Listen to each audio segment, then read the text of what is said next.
Salam jumpa pemirsa, kembali lagi dengan kami. Saya Astari. Saya Syarifah. Di sini kami akan menampilkan beberapa berita yang pastinya aktual dan terpercaya. Berikut berita yang akan kami tampilkan. Pertempuran Medan Area merupakan pertempuran yang terjadi di kota Medan pada tahun 1945 sampai 1946. Peristiwa ini diawali dengan kedatangannya sekutu yang dipimpin oleh Brigadir K.E.D. Kelly pada tanggal 9 Oktober 1945. Untuk informasi yang lebih lanjut, kami sudah terhubung dengan reporter kami yang ada di Medan. Baiklah, kembali lagi dengan saya Astari. Di sini saya telah ada di lokasi kejadian, yang dimana peristiwa pertempuran Medan Area merupakan pertempuran rakyat kota Medan melawan sekutu dan Nyica. Peristiwa ini terjadi pada Oktober 1945. Pertempuran Medan Area bermula dari kedatangan sekutu di bawah Inggris yang dipimpin oleh T.E.D. Kelly yang diikuti oleh pasukan Nyica pada 9 Oktober 1945. Sekutu berhasil menguasai kota Medan dan melaksanakan Civil Affairs Agreement. Kedatangan sekutu yang diikuti oleh Nyica awalnya diterima baik oleh rakyat karena tujuan awal mereka untuk membebaskan tawanan perang Belanda. Namun tampaknya kedatangan Nyica sebenarnya sudah dipersiapkan untuk mengambil alih pemerintahan. Serdadu Nyica yang berada di Hotel Wilmina merampas dan menginjak-injak lencana merah putih yang dipakai pemuda Indonesia. Dari kejadian inilah menjadi latar belakang pertempuran Medan Area. Terima kasih kepada Hastari yang telah memberi informasi lebih lanjut. Selanjutnya kita masuki peristiwa kedua, yaitu pertempuran Bandung Lautan Api. Telah terjadi kebakaran besar di Bandung Lautan Api, Provinsi Jawa Barat pada tahun 1946. Sekitar 200.000 orang membakar rumah mereka sendiri dan pergi ke pegunungan. Baiklah, di sini kami telah terhubung oleh reporter kami yang telah ada di kejadian peristiwa. Kepada Syarifah dipersilakan untuk memberi informasi lebih lanjut. Saya Syarifah Nababan sedang berada di lokasi kejadian, yaitu di Kota Bandung, Provinsi Jawa Barat. Bandung merupakan salah satu tempat yang dulunya pernah terjadi peperangan di sana, yang dinamakan dengan peristiwa Bandung Lautan Api. Peristiwa Bandung Lautan Api terjadi pada tanggal 23 Maret 1946. Peristiwa ini merupakan peristiwa peperangan yang terjadi setelah proklamasi kemerdekaan Indonesia pada 17 Agustus 1945. Saat itu, Indonesia mengalami masa-masa ketegangan dan konflik dengan penjajah Belanda yang ingin kembali menguasai Indonesia. Bandung sebagai salah satu kota yang sangat penting menjadi pusat pertempuran dan ketegangan. Peristiwa konflik dengan Belanda terjadi pada awal 1946. Belanda melancarkan agresi militer untuk menguasai kembali wilayah-wilayah yang ada di Indonesia. Bandung menjadi salah satu target mereka. Pertempuran Bandung untuk mencegah Bandung jatuh ke tangan Belanda dan mencegah kota tersebut menjadi markas Belanda. Para pejuang kemerdekaan Indonesia dan warga kota memutuskan untuk menghancurkan kota secara terencana. Pembakaran kota pun terjadi pada tanggal 23 Maret 1946. Para pejuang dan warga Bandung melakukan pembakaran besar-besaran di berbagai bagian kota, terutama di daerah pusat kota. Tindakan ini dilakukan warga sekitar agar dapat menghambat pergerakan dan operasi Belanda.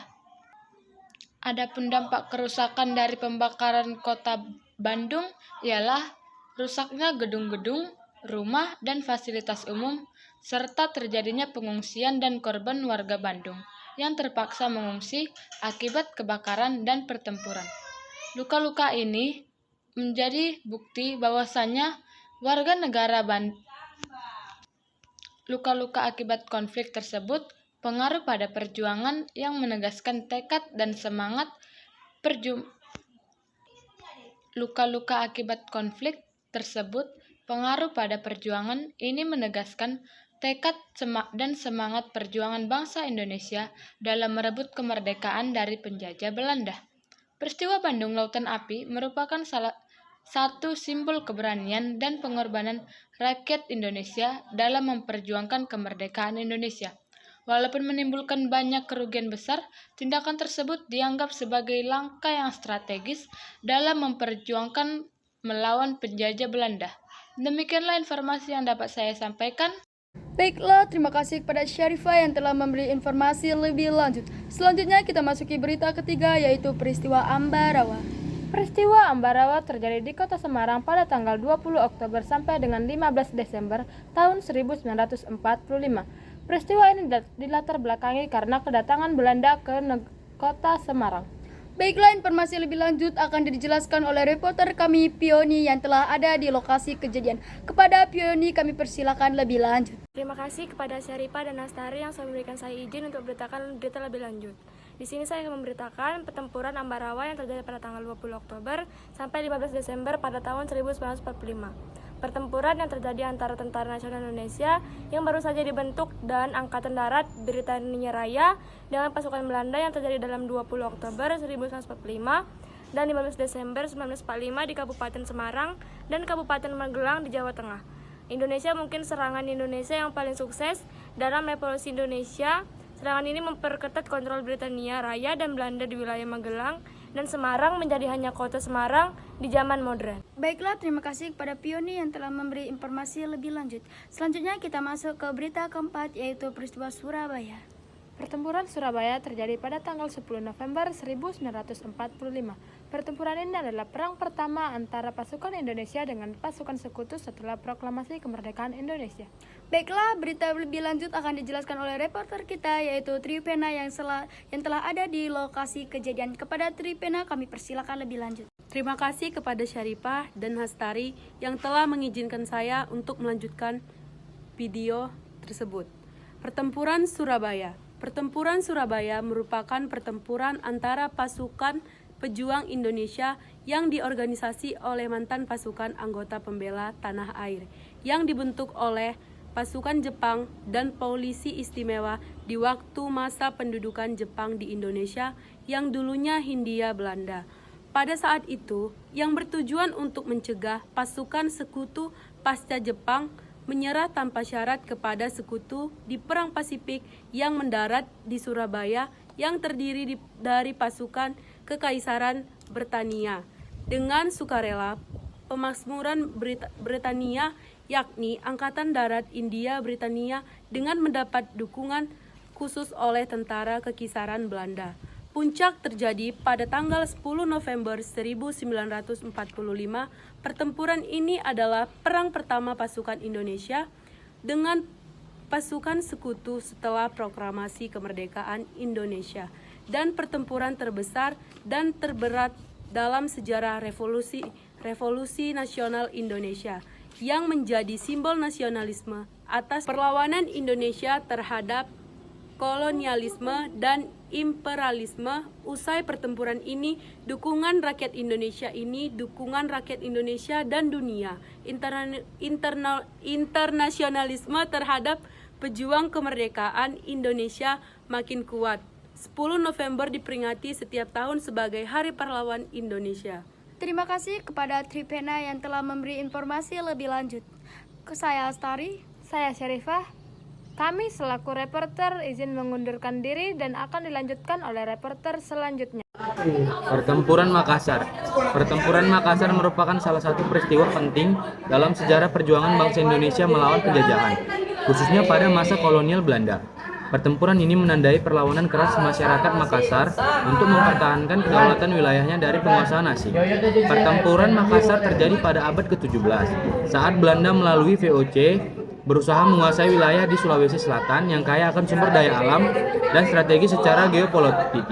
Pada waktu itu, Kesultanan Gawatalo yang berpusat di Makassar merupakan salah satu kerajaan besar di Nusantara yang memiliki armada perang kuat dan pengaruh politik yang luas. Konflik semakin memanas ketika VOC ingin menguasai jalur perdagangan dan memonopoli rempah-rempah yang menjadi komoditas utama di wilayah tersebut. Sultan Hasanuddin dari Kesultanan Goa memimpin perlawanan gigih melawan Belanda. Pertempuran sengit berlangsung di darat maupun di laut, dengan strategi dan keberanian kedua belah pihak diuji. Meskipun pada akhirnya VOC berhasil menaklukkan Makassar melalui perjanjian dan penguasaan militer, pertempuran ini menjadi simbol perjuangan dan semangat heroik rakyat Makassar dalam mempertahankan kemerdekaan dan kedaulatan wilayah. Sultan Hasanuddin pun dikenang sebagai pahlawan nasional yang mempersatukan rakyat melawan penjajahan. Pertempuran Makassar juga menjadi pelajaran penting tentang pentingnya persatuan, strategi militer, dan diplomasi dalam menghadapi ancaman asing. Hingga saat ini, sejarah pertempuran ini diperingati dan dijadikan inspirasi bagi generasi muda untuk terus mempertahankan kemerdekaan dan kedaulatan negara Indonesia. Pertempuran Palembang yang dikenal sebagai pertempuran 5 hari 5 malam berlangsung pada 1-5 Januari 1947. Peristiwa ini terjadi setelah proklamasi kemerdekaan Indonesia. Ketika pasukan sekutu bersama Belanda dan Indonesia datang ke Palembang dengan alasan melucuti Jepang. Pada 12 Oktober 1945, pasukan sekutu di bawah Letnan Kolonel Michael mendarat dan mulai melakukan tindakan provokatif, seperti mengeledeh rumah penduduk dan berusaha menguasai kembali sumber daya Palembang, terutama minyak bumi.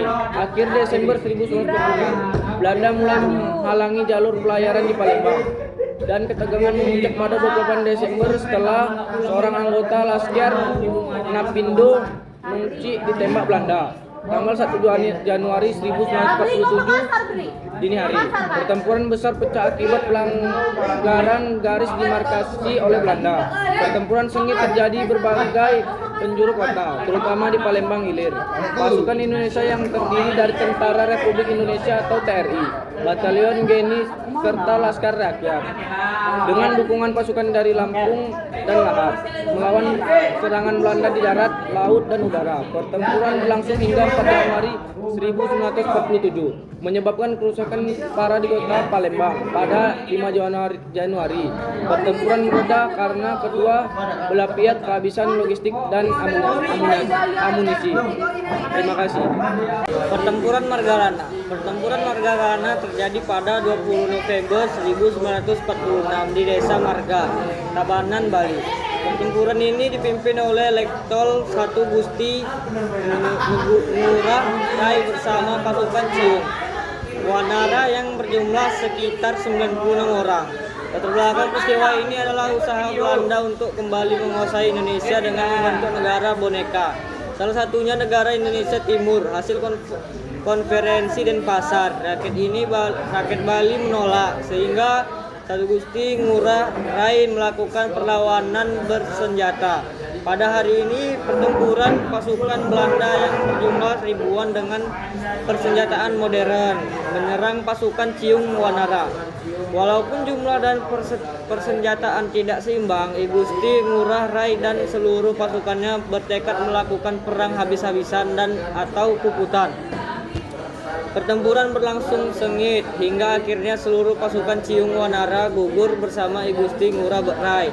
Peristiwa ini kemudian dikenali sebagai puputan Margarana yang menjadi simbol semangat perjuangan rakyat Bali dalam melawan penjajahan.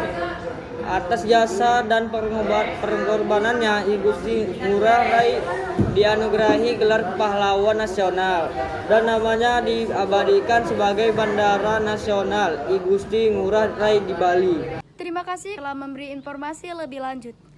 Saya Astari. Saya Syarifah. Kami selaku reporter izin mengundurkan diri.